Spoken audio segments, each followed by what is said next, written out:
بسم اللہ الرحمن الرحیم۔ پتنگ بازی دینی تعلیمات کے آئینے میں اسلام ایک مکمل ضابطۂ حیات ہے جس کی اپنی تہذیب، اپنی پرسنلٹی، ثقافت اور مخصوص تہوار ہیں۔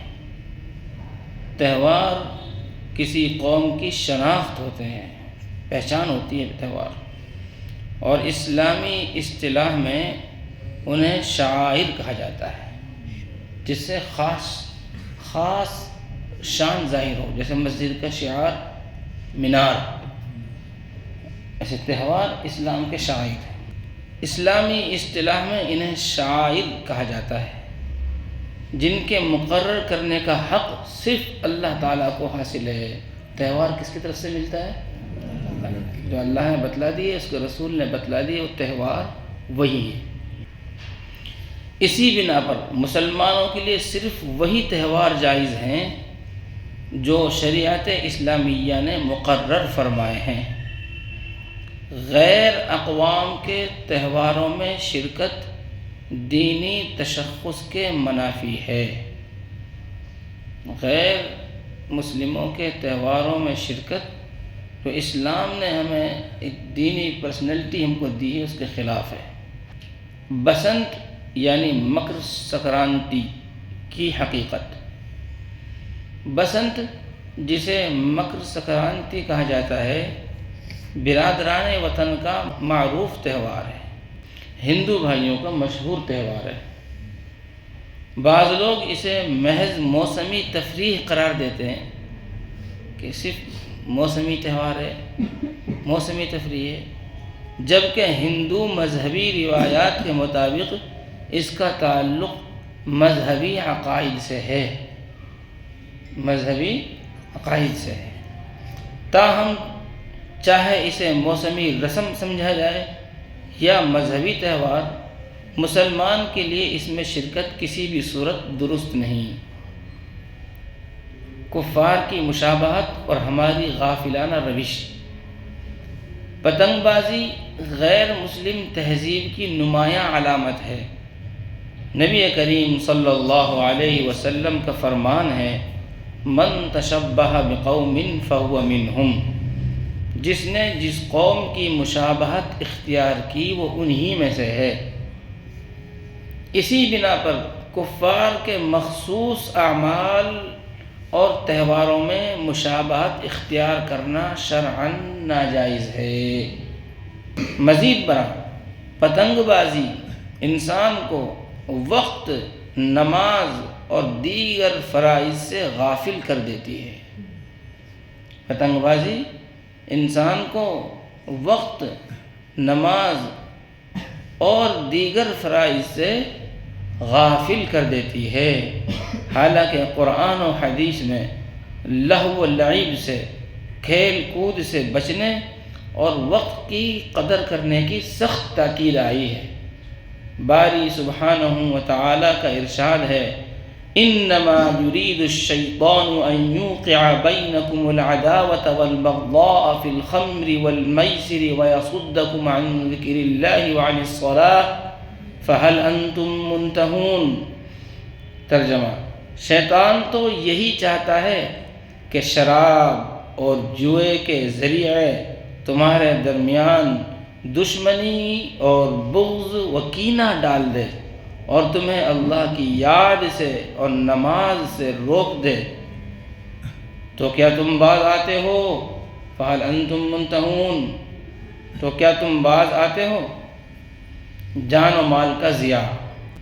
پتنگ بازی کے دوران چھتوں سے گرنے، تیز دوڑنے سے زخمی ہونے اور حادثات کے سبب جانی نقصان عام ہے، جو شریعت کی نظر میں شدید قباحت رکھتا ہے۔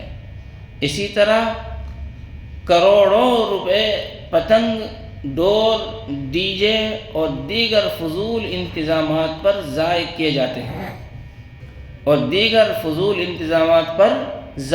کیے جاتے ہیں جن کا کوئی دینی یا دنیاوی فائدہ نہیں۔ قرآن کے مطابق فضول خرچی کرنے والے شیطان کے بھائی ہیں۔ فضول خرچی کرنے والے، ہم کیا سمجھتے ہیں کہ فضول خرچی کرنے والے مالداروں کے بھائی ہیں۔ مالداروں کے بھائی نہیں، شیطان کے بھائی ہیں۔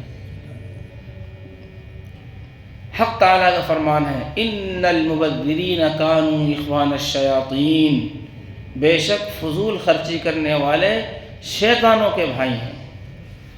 مزید خرابیاں، پتنگ کے پیچھے دوڑنا، دوسروں کو نقصان پہنچانے کی نیت، بے پردگی، گانا بجانا، ڈی جے اور مخلوط اجتماعات جیسے امور اس کھیل کے ساتھ لازم ہو چکے ہیں۔ ہم دیکھ رہے ہیں، دیر آ رہی آواز نہیں آ رہی گانوں کی؟ آ رہی ہے۔ تو یہ خرابیاں اس میں ہیں، پتنگ کے پیچھے دوڑنا، دوسروں کو نقصان پہنچانے کی نیت، بے پردگی، گانا بجانا، ڈی جے اور مخلوط اجتماعات، مرد عورت سب ایک ساتھ جیسے امور اس کھیل کے ساتھ لازم ہو چکے ہیں۔ یہ تمام امور الگ الگ بھی ناجائز ہیں، اور ان کا اجتماع اس فعل کی حرمت کو مزید واضح کر دیتا ہے۔ یہ تمام کام جب الگ الگ بھی ناجائز ہیں تو ایک ساتھ مل کر تو اور زیادہ ناجائز ہو گئے۔ حدیث شریف میں آیا ہے لا ضرر ولا ضرار، نہ خود نقصان اٹھاؤ اور نہ دوسروں کو نقصان پہنچاؤ۔ نہ خود نقصان اٹھاؤ نہ دوسروں کو نقصان پہنچاؤ۔ فقہی حکم اور نئی نسل۔ مذکورہ بالا تفصیل کے بعد اس میں دو رائے نہیں ہو سکتی کہ پتنگ بازی جو لہو و لعب کا آلہ ہے، کھیل کود کا آلہ ہے، اس سے دینی یا دنیاوی کسی قسم کا کوئی فائدہ نہیں، اس لیے اس کا شوق پالنے اور اسے خریدنے بیچنے سے احتراز لازم ہے، بچنا لازم ہے۔ علماء نے لکھا ہے جس کھیل میں دین یا دنیا کا کوئی بھی فائدہ ہو اور شریعت کے کسی حکم کے خلاف ورزی بھی نہ ہوتی ہو، ایسا کھیل جائز ہے۔ جس کھیل میں دین یا دنیا کا کوئی بھی فائدہ ہو اور شریعت کے کسی حکم کی خلاف ورزی بھی نہ ہوتی ہو، ایسا کھیل جائز ہے۔ پتنگ اڑانے میں نہ تو دین کا کوئی فائدہ حاصل ہوتا ہے نہ دنیا کا، اس لیے پتنگ اڑانا یا کٹی ہوئی پتنگ کو لوٹنا سب ناجائز ہے۔ پتنگ اڑانا یا کٹی ہوئی پتنگ کا لوٹنا سب ناجائز ہے۔ اسی طرح پتنگ بنانا اور اس کی تجارت کرنا بھی گناہ کے کام میں مدد ہے جو ناجائز ہے۔ تعاونوا علی البر، نیک کاموں میں تعاون کرو، ولا تعاونوا علی الاثم، اور گناہ کے کاموں میں تعاون مت کرو۔ پتنگ بنا کے بیچنا گناہ کے کام میں تعاون کرنا ہے، اس لیے یہ بھی ناجائز ہے۔ ہماری نئی نسل اگر غیر اسلامی تہواروں اور لہو و لعب میں مبتلا ہو جائے تو قوم کا مستقبل تاریک ہو جاتا ہے۔ یہ جو آج کی نسل ہے آگے چل کر یہی تو رہنما بنیں گے۔ جب یہی برباد ہو گئے تو آگے چل کر یہ کیا خدمات انجام دیں گے؟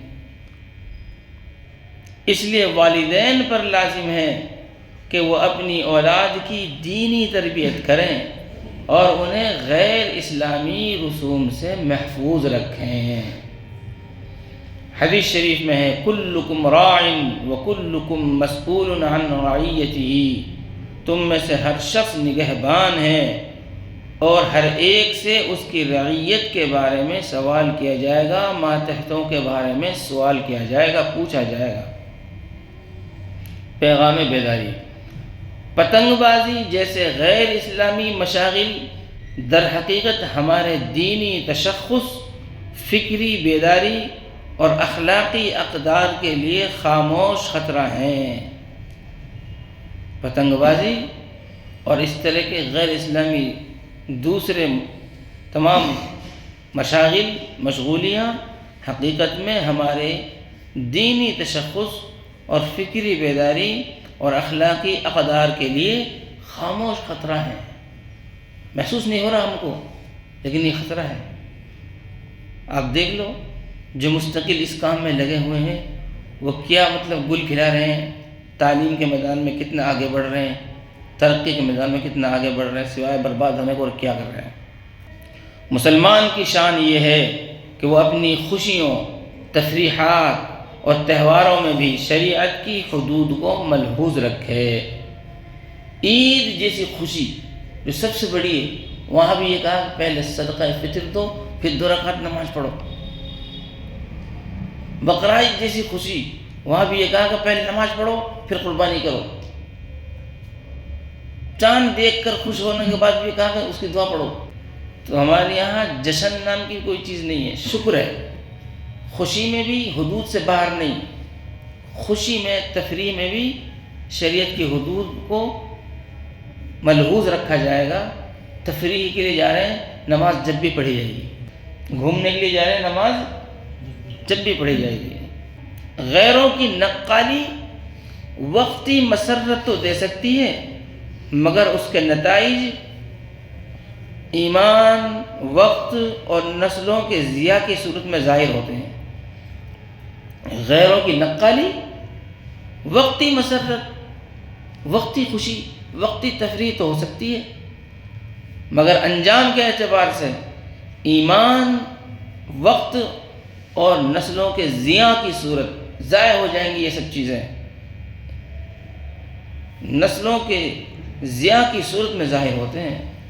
ضرورت اس امر کی ہے کہ ہم اپنی ذات سے آغاز کریں، ہم بجائے دوسروں کو تقریر کرنے کے اپنی ذات سے آغاز کریں۔ میرے گھر میں نہیں آئے گی کوئی بھی غیر اسلامی چیز، میرے گھر میں نہیں آئے گی۔ ہم اپنی ذات سے آغاز کریں اور اپنے گھر، اولاد اور معاشرے کو غیر اسلامی رسومات سے محفوظ رکھیں۔ عمل کریں گے انشاءاللہ۔